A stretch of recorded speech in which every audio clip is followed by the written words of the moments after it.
everybody. This is Mrs. Franson, and we're going to be talking about sexual dysfunction, gender dysphoria, and paraphilias. Sorry, I didn't have my notes in front of me. Okay, so we're going to be talking about basic human healthy sexual function and abnormal sexual function, basically, in this lecture.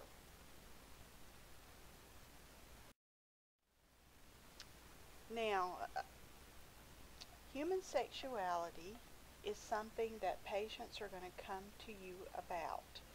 Um, it's a part of who they are, so you can't really practice holistic nursing without addressing sexual issues sometime. And you're going to encounter many issues of sexuality as a nurse. The best thing to do, if you can manage this, is to discuss sexual issues with your patients in a calm, matter-of-fact manner. Don't act shocked. Don't try not to have any judgment on your face when you're talking to them about it. Our goal is to promote health and prevent disease. That's what we do as nurses. And that certainly includes a lot of sexual issues. We also need desperately, trust me on this, we need desperately to educate people because they believe all kinds of crazy stuff that's not true. We want to dispel myths, we want to convey acceptance, and we want to be prepared to make the appropriate referral when necessary. Patients are very stressed when they bring up a sexual issue. So be sensitive to their feelings. They're going to express their anxiety in a wide variety of ways. They may act sexually inappropriate with you. They may joke about sexuality. They may cry. They may mumble. Their face may turn bright red. They may withdraw from you. They just have all kinds of emotional responses because this, for many people, is an emotionally charged issue, especially if there's a problem and things are not going good.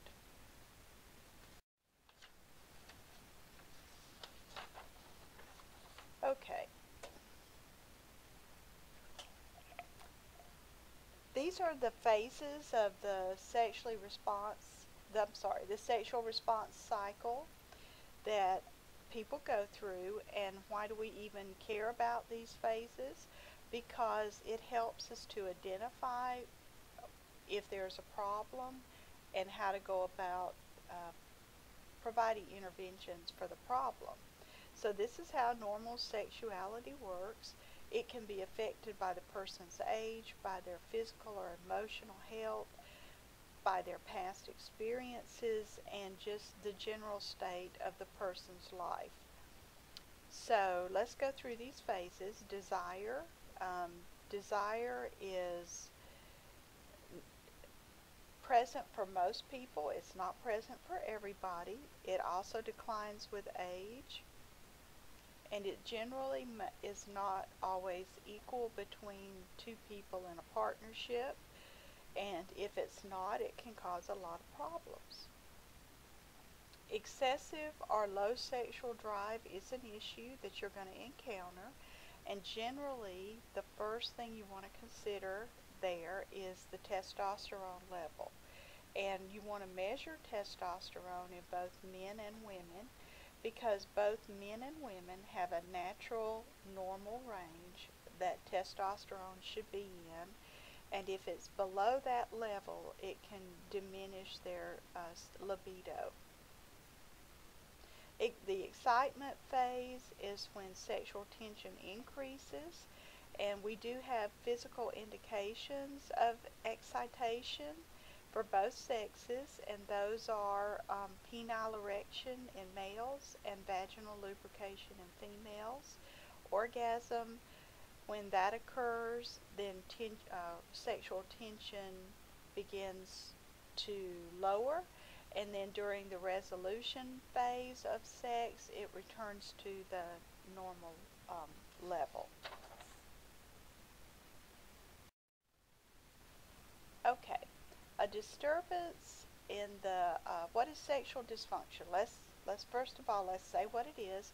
It's a disturbance in the desire, excitement, or orgasmic phase of the sexual response cycle, or it is pain during sexual intercourse.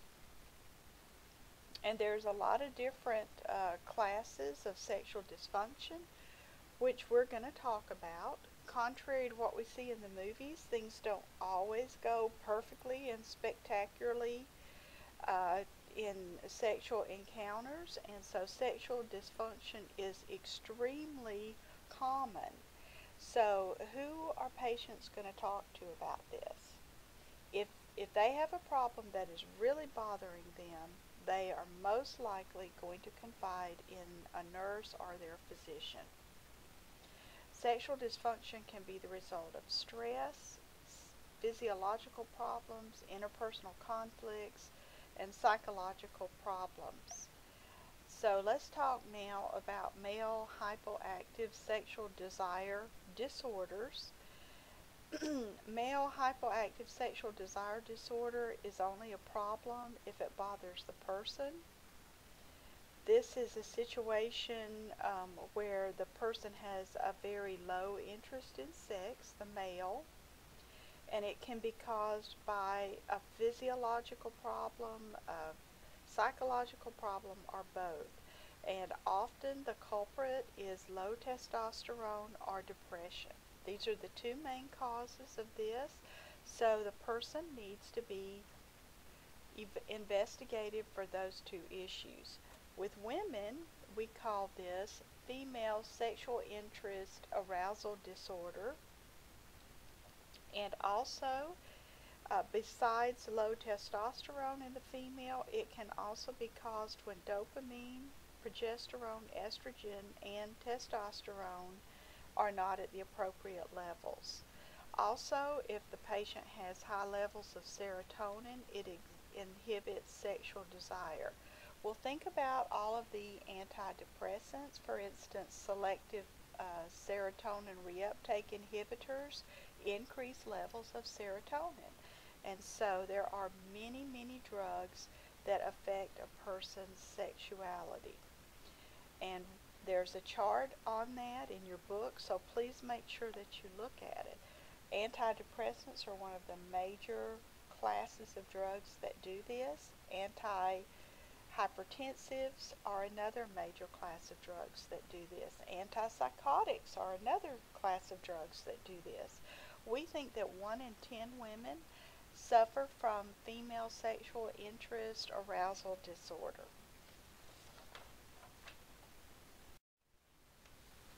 Another problem is erectile disorder.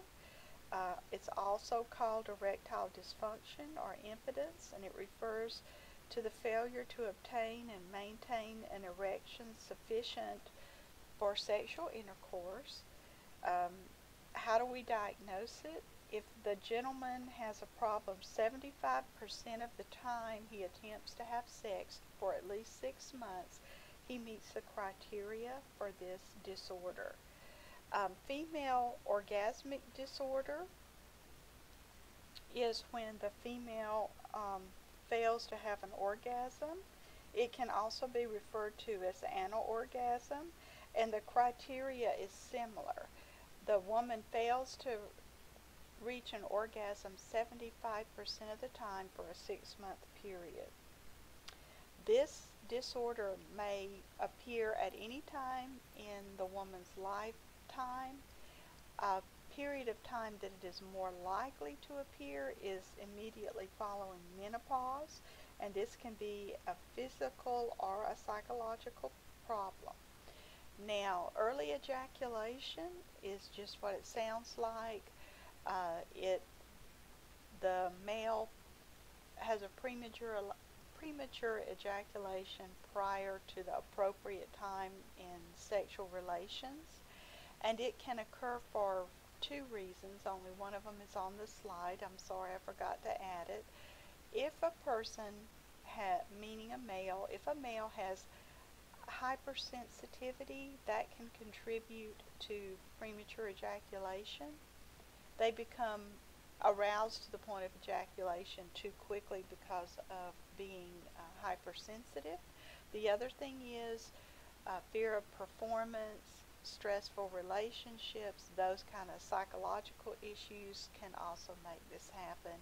And then there are some patients like diabetics whose microcirculation, which feeds the penis and makes the blood go to the penis and all that kind of stuff for sexual intercourse, if that microcirculation is impaired, then it can contribute to. Okay, in women, genitopelvic pain or penetration disorder means that the person has pain during the sex act, during intercourse, and it can also mean that the muscles that are a part of her vaginal area are hypersensitive, and they may involuntarily constrict and spasm, which makes penetration either not possible or makes penetration for the woman to be very painful.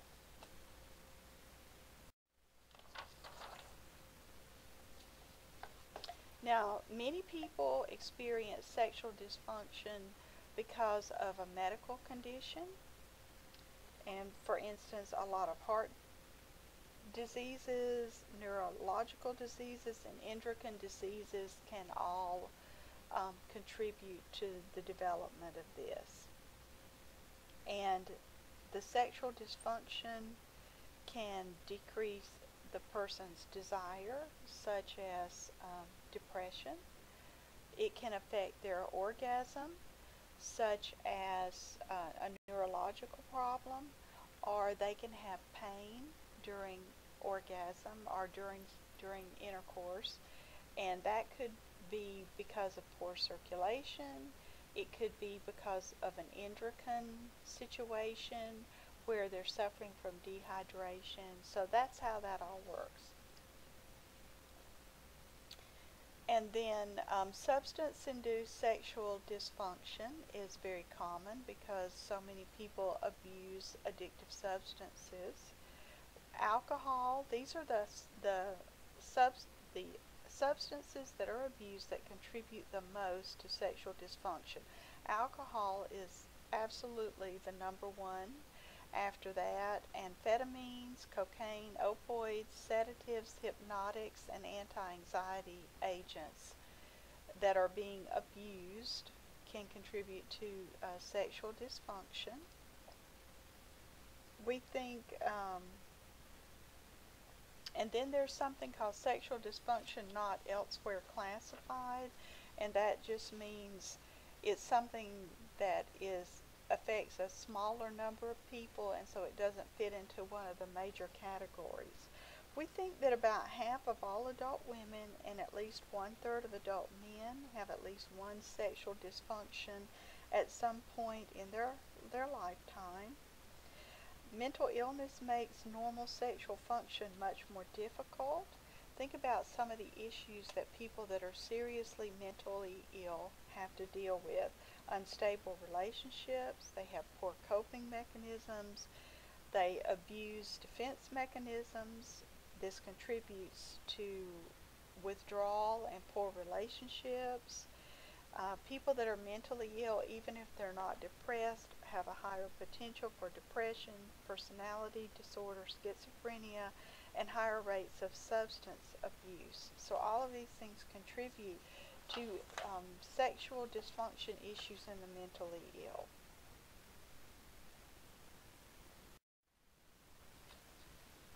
Okay, when we think about doing an assessment on a patient, we want to make sure that we are in a private situation where there are no distractions.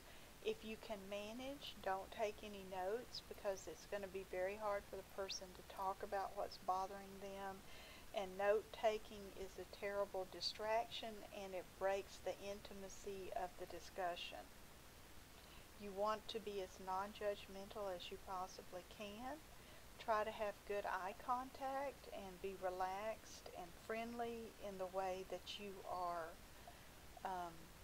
interacting with your patient. Make sure that you look at lab results. You want to know if the testosterone and female hormones are within the normal limits, and you also want to take any lab tests that may be relative to any of the medical issues the person has that could be contributing to their sexual dysfunction.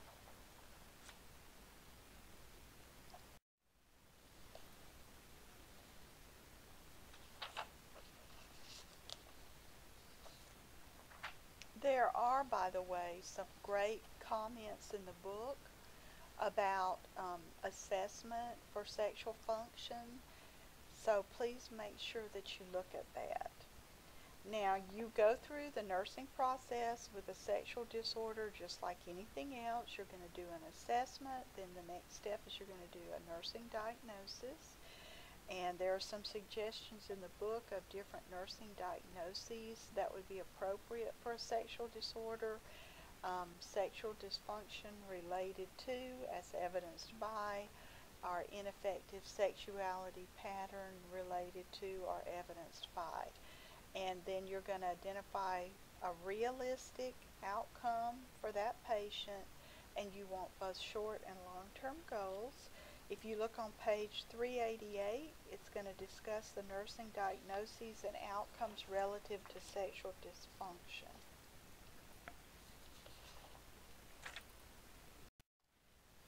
Then you need to do some interventions for this person. So please make sure that you look at table 25, which is going over the different drugs on the market that are available to treat sexual dysfunction. Even though the number of women experiencing sexual dysfunction greatly outnumbers men, all available pharmacological treatment for sexual function that is approved by the FDA is aimed exclusively at men. Now, why that's the case is beyond me. The only thing that the FDA has approved that women use to treat sexual dysfunction are testosterone and estrogen.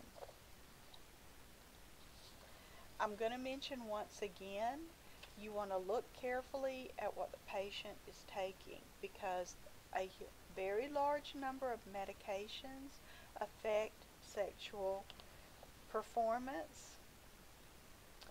We don't want to downplay this. We want to be honest with our patients and let them know the honest and true side effects of medications, and let them choose for themselves if they want to take that drug or not. And I'm going to mention again, antipsychotics fall in this category, antidepressants fall in this category, pain medications fall in this category, antihypertensives fall in this category.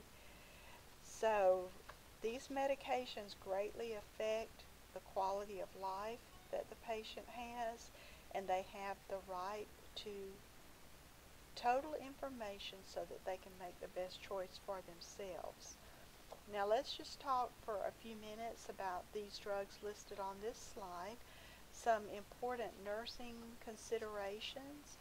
Testosterone can be prescribed for both men and women. What you generally run into in the hospital environment is testosterone prescribed for male patients. It can come in many forms. It can be in the form of a extended release, like it looks like a giant band-aid, and it just goes on the person's body, and it may stay there for 24 hours or 2 or 3 days depending on the dose. And so here are some safety considerations. Always make sure that you take the old patch off. before you put the new patch on. Always make sure that you wear gloves. Females can be significantly affected by abnormal levels of testosterone. So female nurses that are handling testosterone patches or testosterone cream or gel need to glove and then carefully wash their hands immediately after application of this drug. Now, Viagra, Cialis, Levitra, these are drugs that are designed to assist in the achievement of erection.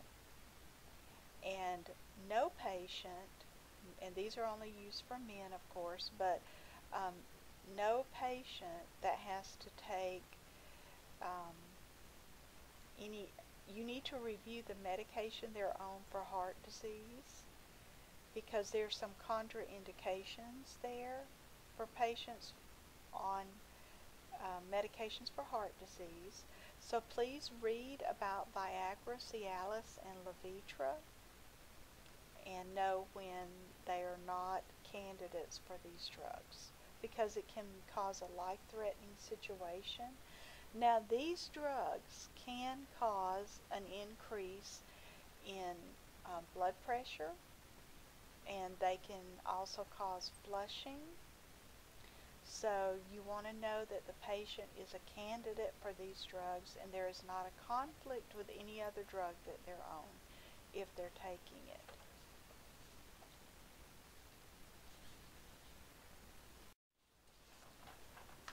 What are some other interventions that we can use for sexual dysfunction?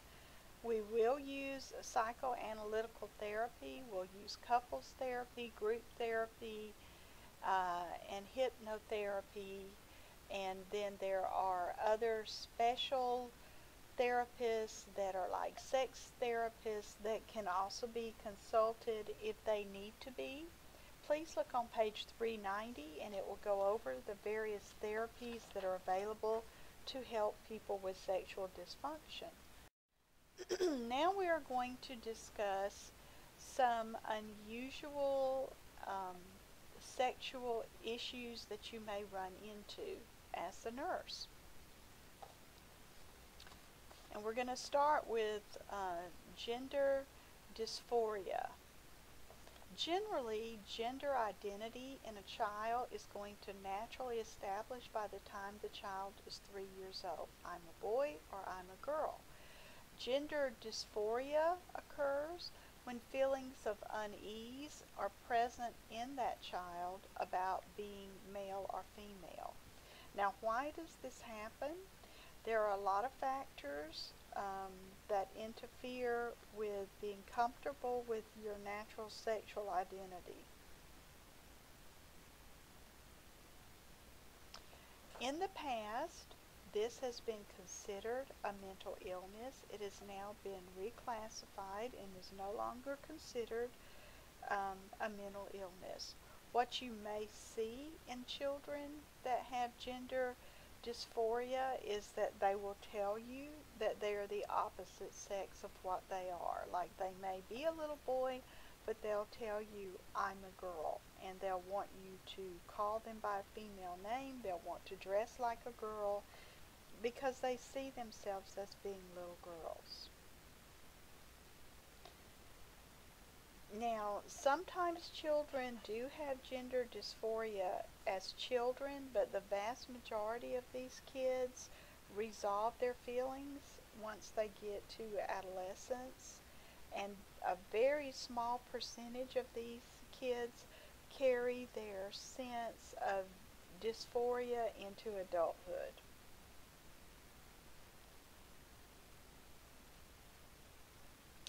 None of these people consider themselves to be homosexuals. Let's take for instance the male child. If the male child views themselves as a female, then they want to fall in love with a male. And so if you have a female patient that views herself as a male, then she's going to be naturally attracted to other females. This disorder affects 3 to 4 times as many males as females. Why does it happen? We know that in utero we have both male and female hormones present. We know that both male and female sexual organs are present in utero. Generally, at the time of birth, one or the other sexual identity will be dominant, and you will see that in the genitalia of the newborn infant. Sometimes there's an abnormal level of testosterone that contributes to gender dysphoria. For example, in a male infant, if they have a very low level of testosterone, their male genitalia will not be naturally developed and will not naturally develop as they get older. I mean, it'll be there, but it'll be small and very underdeveloped.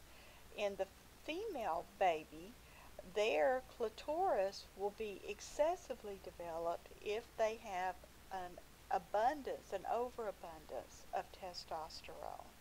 And that overabundance of testosterone will suppress their female sexual hormones, and so they will have male characteristics. Their muscle development, their hair distribution, their breasts won't develop. So there are some hormonal issues, some biological issues that contribute to this phenomena. Infants born with Klinefelter's syndrome also have a genetic problem. In male babies with Klinefelter syndrome, they have XXY as their chromosome instead of XY. Now, there are some psychosocial factors that also can be pointed to as issues in this situation. There's a lot of research that's gone on about this. One theory is that these children lack the same-sex role model, so they excessively identify with the opposite sex role model, and that contributes to them having gender dysphoria as adolescents and young adults. There was another study that determined that male children who have gender dysphoria have overly close relationships with their mother and are disconnected from their father. So there is a lot of room for research in this area, and of course a famous person is the Jenner guy. I can't remember his first name that he went by when he was Bruce Jenner. That's his name. And then now, you know, he is an example of a very small minority of people who suffer from gender dysphoria, who as adults go ahead and go through gender reassignment surgery, which we can talk about, and now he's very famous for that. So let's talk for just a minute about gender reassignment. Gender reassignment is a huge undertaking that sometimes people choose to go through. It is a process that takes several years, and it begins with extensive psychological testing and support. These individuals begin their transformation through hormonal therapy. And then at the time of surgery, if this is a male patient, then their male sexual organs will be removed, and female sexual organs will be created for them, and they will achieve breast enlargement through hormonal therapy. If you take a female patient, for instance, Cher Bono's daughter went through gender reassignment to move from being a female person to a male. And so the surgical process there is, first you start with intensive testosterone therapy, and then the surgical creation of male genitalia, and then you have to suppress breast development through the use of hormonal therapy, which is the androgens. So that's how they do it. And it's quite an undertaking to go through all of that. Okay, now we're going to talk about the paraphilic disorders. And the best way to describe these is to say that they are what most people consider sex acts or sexual stimulation that's outside of what society considers to be normal. So we're going to discuss some of these. Exhibitionistic disorder is an illegal activity where the person has a compulsion to intentionally display their genitals in public places. This is almost exclusively male. Um, and why do they do it? Well, it's complicated, but one of the reasons they do it is that they are aroused, they are sexually aroused by the response of shock and disgust that they get from people who see them doing this. There's almost never physical contact, and most cases are going to resolve around the age of 40.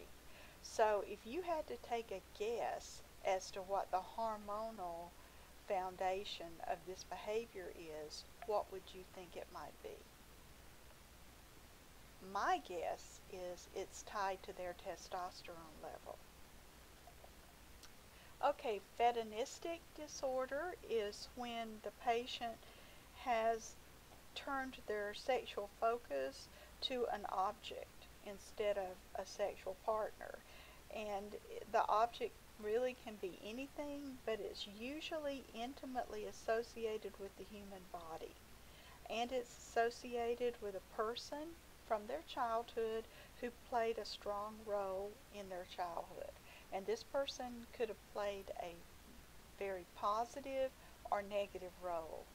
For instance, it could be associated with someone that they intensely loved, like a mother figure, or it could be someone who savagely abused them as children. And so what are some common objects that people do a fetish thing with? Underwear, shoes, stockings, that kind of stuff. Okay, voyeurism just means that the person achieves sexual expression by rubbing or touching a non-consenting person in public, and they're usually going to do it in a place where there are a lot of people, like on a bus or a subway, something like that. This is an individual that has failed at developing close relationships with others, and this is their only means of sexual expression.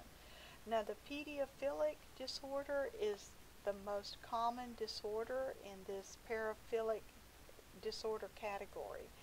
And this occurs when the person has sexual interest in children under the age of 13. Unfortunately, this sexual contact with children in this age bracket is very traumatizing and a violation of the child, and is illegal in our country and many countries, and will be aggressively prosecuted. To meet the criteria for paraphilic disorder, the perpetrator has to be at least 16 years of age and must be 5 years older than the victim. Both boys and girls are abused, and they're abused at about equal number. Now, let's talk about that in terms of a normal population. According to research, 98% of any given normal population is heterosexual and 2% is homosexual. But young girls and boys are victimized at about a 50% rate each. so there is a theory that the homosexual population is over represented among people that suffer from paraphilic disorder. This is ongoing. This research is ongoing. I think one of the issues here is that homosexuality is underreported, and so that may be skewing all of the data that we're talking about. Okay, let's go on to sexual sadism disorder. Sexual sadism refers to the patient who's obsessed with sexual violence. The patient can only achieve sexual satisfaction through the physical or psychological suffering of the victim. They usually inflict pain and suffering on the non-consenting person. Most people who practice this are males under the age of 18. So these are dangerous people, and their behavior is illegal, which we're going to talk about mandatory reporting at the end of this lecture. What is sexual masochism? Sexual masochism disorder involves the achievement of sexual satisfaction from being humiliated, beaten, bound, or otherwise made to suffer. This disorder is also much more common in men than women. Transvestite disorder is the sexual satisfaction is achieved by dressing in the clothing of the opposite gender. This disorder develops early in life, and this behavior is associated with someone that the patient had a strong relationship with as a child, and once again, that relationship can be good or bad. Transvestites do not want to be the opposite sex. They don't want a sex change, so let's just use a male transvestite as an example because they're far more common than females. They just want to dress in the clothing. They don't want to do a sex change. They don't want to become a female. They're not unhappy with their gender. They just want to dress in the clothing. Now, if this behavior continues on into adulthood for many years, the person may, at a certain point in their life, live full-time in the clothing of the opposite sex. Voyeurism describes when the patient seeks sexual arousal and satisfaction through the viewing of the sex act. This is also an illegal issue, and it usually begins in adolescence. We call these people peeping toms. This behavior is rooted in anger. The person is driven by unexpressed anger and the desire to retaliate because of some previous injustice. They also engage in a lot of other compulsive sexual behaviors, such as being addicted to pornography and compulsively visiting sex clubs. Okay, now we're not going to spend much time on these sexual disorders that are not otherwise specified, simply because you just don't run into them that often. These particular types of sexual, I guess I would call them oddities, are you may go your whole career and not run into someone doing these things. So you can read about them in the book, so you will be able to recognize it if you run into it.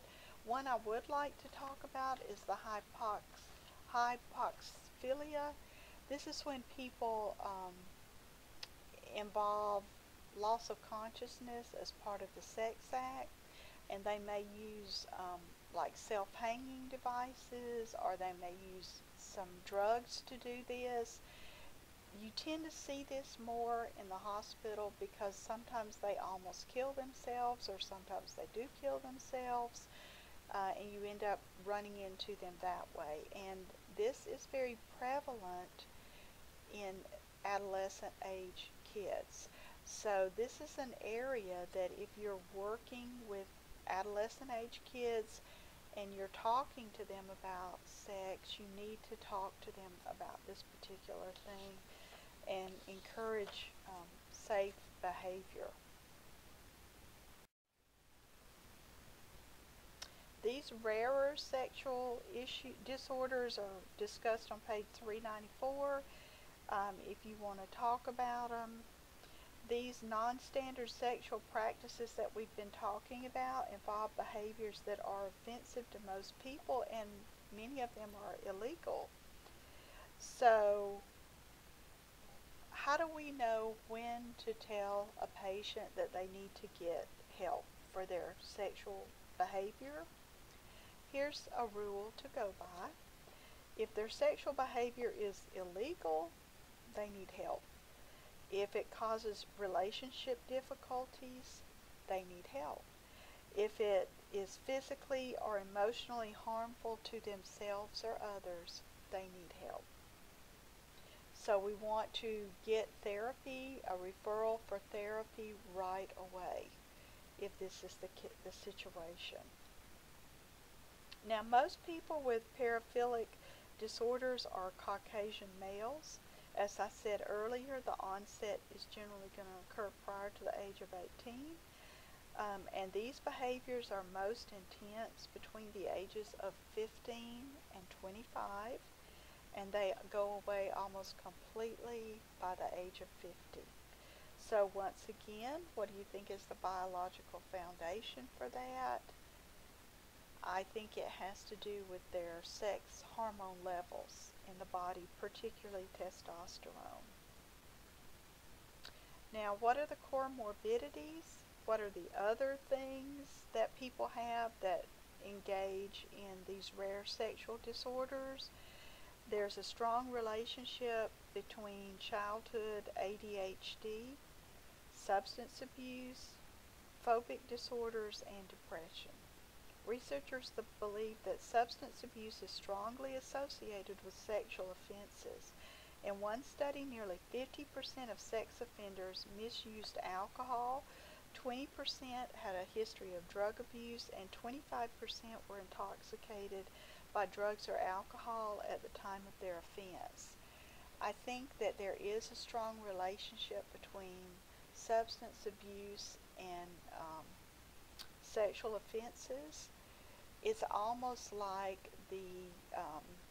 once a person begins abusing substances, they move from the real world into the abusive world, and a lot more things are accepted as normal and acceptable in that world than in the real world. And I think all that contributes. And that's Ms. Franson's opinion. So when we're assessing individuals that are expressing themselves in sexually in abnormal ways, we want to think about protection. Protection for the patient, protection for others. What is the potential for self-harm? What is the potential for harming others? The other rule of thumb is we want to focus the assessment on the presenting problem as a place to start. And we want to get the patient's opinion of the impact of their sexual disorder on their current illness. You definitely want to assess this patient for suicidal ideation, and you want to assess them for substance abuse. So when you're doing your nursing diagnosis, some examples of what might work with this person would be self-directed violence, other directed violence, impaired social interaction, anxiety, ineffective sexuality pattern. Let's talk about anxiety for a minute. These people are anxiety driven. They do these behaviors, because they feel a compulsion. The reason they feel the compulsion is they have a level of anxiety that's rising, and they want a release for that anxiety, and they get that release through sexual release. With outcome identification, be realistic. If you have a patient that is completely socially withdrawn, a good goal for that person might be to join a support group and have contact with other people that suffer from the same sexual disorder that person suffers from. When we plan our interventions, we're focusing on safety and crisis intervention for these people. These people are not going to show up and seek help until something forces them to seek help. So you're going to be in a crisis situation with them. So some interventions for people that have deviant sexual activity is you want to educate them if there's something they need to know. You definitely can consider some pharmacological interventions. Group therapy is extremely effective for these people, as is psychotherapy. One of the things you have to think about all the time is teamwork and safety. Many of these people are dangerous, and they will abuse you because you're readily available. So safety is a huge issue, and the entire team has to think about safety constantly and protect one another. Now let's talk for just a minute about medications that can be used. Medroxyprogesterone obviously blocks the development of testosterone, and then cyproterenol helps to decrease all the sexual hormones. So how do these drugs work? They decrease libido and help the patient to stop compulsively acting out their deviant sexual behavior, and that's what they're used for.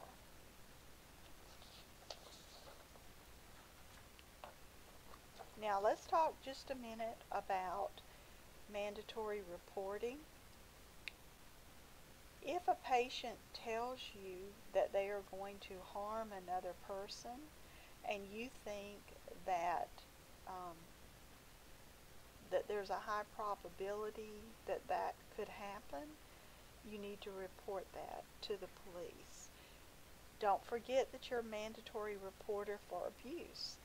So if the person is abusing another individual, you must go ahead and report that abuse. This actually happened to me this year. I had someone come and tell me that was under 18 tell me that they were being abused, and I had to act as a mandatory reporter.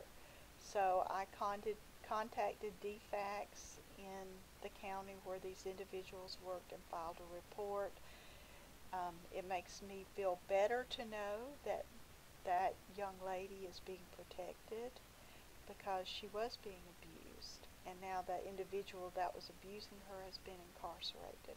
So the system works if the people that are mandated by law to report step up to the plate and do what they need to do. When I look back on my nursing career, what have I had to deal with as far as human sexuality and sexual deviance? I have seen a lot of sexual deviance in the pediatric population. If you have male patients that are brain damaged, they don't have impulse control like the normal person, and as they grow, they can become very much a danger and threat to other people. I took care of a young man for many years that had brain damage, and once he reached puberty, he became a very large male patient, and he could not control his sexual impulses, And the last time that we cared for him, he was probably 14 or 15 years old. He had already raped his little sister. We had to stay arm's length away from him at all times. And so when we needed to do something for him, 3 or 4 nurses would have to go into the room to be able to safely have any kind of physical contact with him. It was a very tragic situation, and he left our care and went to an inpatient facility because he was actually that dangerous. Now, I've taken care of 3 patients that had female sexual mutilation because of the cultures that they came from, and I would like to talk about that for just a minute.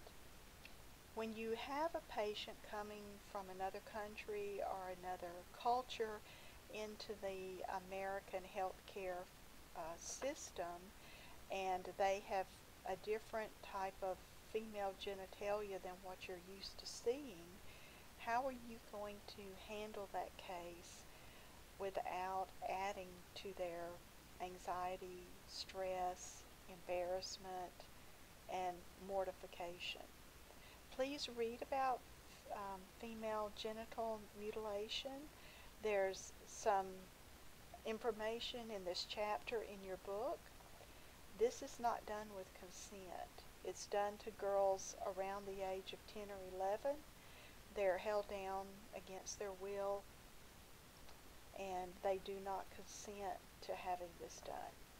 So once it's done, they have to live with the results for the rest of their life. And once they move out of the culture where this is acceptable into another culture, it is a very difficult thing for them to allow anyone to view their genitals and to be aware of what's happened to them in the past. So I've run into these patients in childbirth situations. Their vagina has to be surgically opened to allow them to give birth. It takes a lot of trust on the behalf of the person to go through that process. So what do you want to do for them? You definitely can't be judgmental. You have to constantly reassure them. I would never touch them as a nurse without their permission. So when I would go in the room, I would ask them, may I touch you? May I pull the covers down? May I talk to you about what's going to be, how the birth is going to go? You do everything based on what they want. If you don't surgically open the vagina for birth, it will be ripped in a very unhealthy way. So that's why we do it that way. Now, you do run into predators in the healthcare system, sexual predators, and my advice in dealing with that, I've never had a sexual predator as a patient. I've run into many that were there with a partner, and I have always relied upon the security guards to back me up. I treat that sexual predator with politeness. I do ask them to step out of the room. They're not going to, and that's when you're going to have a conflict develop between you and that person. So be prepared, because that is going to happen, and you will probably have to get security involved to be able to provide privacy and care to the patient. Okay, let's look at some questions now. A woman complains to the nurse, it hurts when I have intercourse. I've heard this a whole bunch of times as a nurse. So what's wrong with this woman? She has a genitopelvic pain or penetration disorder. You can talk it over with her and see if there's a referral that you can make to help her with this particular issue. Number two, in 2012, the former Penn State associate coach Jerry Sandusky was convicted of 48 charges of child abuse, sexual child abuse, and sentenced to life in prison. Do you believe that he will ever acknowledge guilt? And what do you think? I'll tell you that most people that commit child sexual abuse use denial. They either believe or say that they believe that the child was an equal partner in the relationship and wanted to have a sexual relationship with them. This is a population that's very resistant to treatment, and they have a very high rate of recidivism, which just means they go back and do it over and over and over, no matter what you do and how much you punish them. So I hope you've enjoyed this very odd lecture and learned some really interesting things, and I will see you soon.